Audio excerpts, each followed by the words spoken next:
Hello friends, this is चेतन।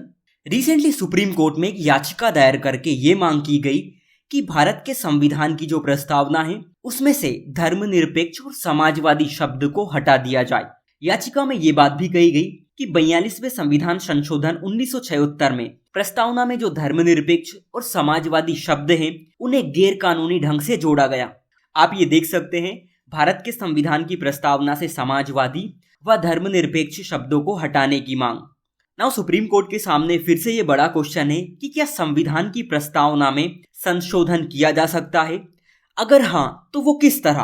क्योंकि ये जो याचिका दायर की गई है उसमें यह भी कहा गया है कि आर्टिकल 368 का यूज करके संसद प्रस्तावना से छेड़छाड़ नहीं कर सकती, क्योंकि ऐसा करना कॉन्स्टिट्यूशन के बेसिक स्ट्रक्चर का वॉयलेशन कहा जाएगा।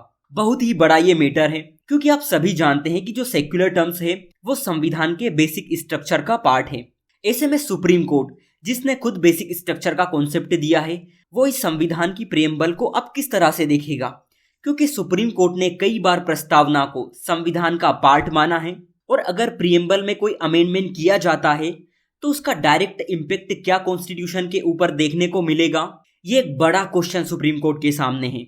इससे पहले भी सुप्रीम कोर्ट में प्रस्तावना से जुड़े बहुत सारे केसेस आए हैं, बट इस केस में बहुत नई नई बातें हैं जिनको हम समझने की कोशिश करेंगे।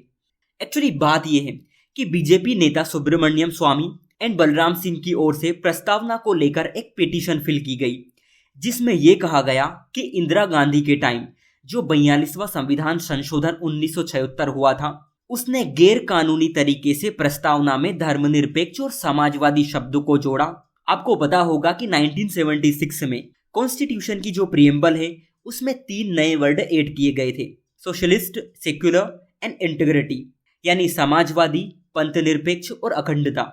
देखिए, इनका ये कहना है कि इंदिरा गांधी के टाइम 1976 में जो 42वां संविधान संशोधन हुआ था उसमें समाजवाद और धर्मनिरपेक्ष शब्द जोड़े गए, लेकिन संविधान में 1976 का जिक्र ही नहीं है, बल्कि संविधान को अपनाने की जो डेट है नवंबर 1949 है। तो उसमें जो 42वें संविधान संशोधन अधिनियम 1976 के तहत जो समाजवादी और धर्मनिरपेक्ष शब्द जोड़े गए थे उन्हें कैसे एक्सेप्ट किया जा सकता है? क्योंकि संविधान के अपनाने की जो डेट है वो तो नवंबर 1949 है, और उस time socialist and secular word वहां थे ही नहीं जिसे संविधान सभा ने अपनाया।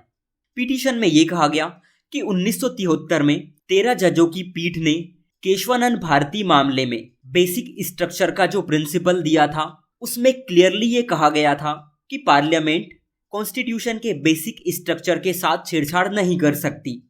तो फिर 1976 में ऐसा कैसे हो गया? याचिका में ये भी कहा गया कि संविधान निर्माताओं ने संविधान में इन दोनों शब्दों को शामिल करने से मना कर दिया था, तो बाद में इन शब्दों को नागरिकों पर क्यों थोपा गया जब संविधान निर्माताओं का ऐसा इरादा ही नहीं था?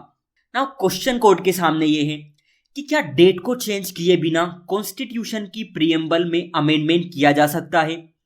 क्योंकि जो 42वां संविधान संशोधन हुआ था उसमें डेट चेंज नहीं की गई थी, एंड यही बात इस याचिका में की गई कि क्या डेट को चेंज किए बिना प्रस्तावना को बदला जा सकता है।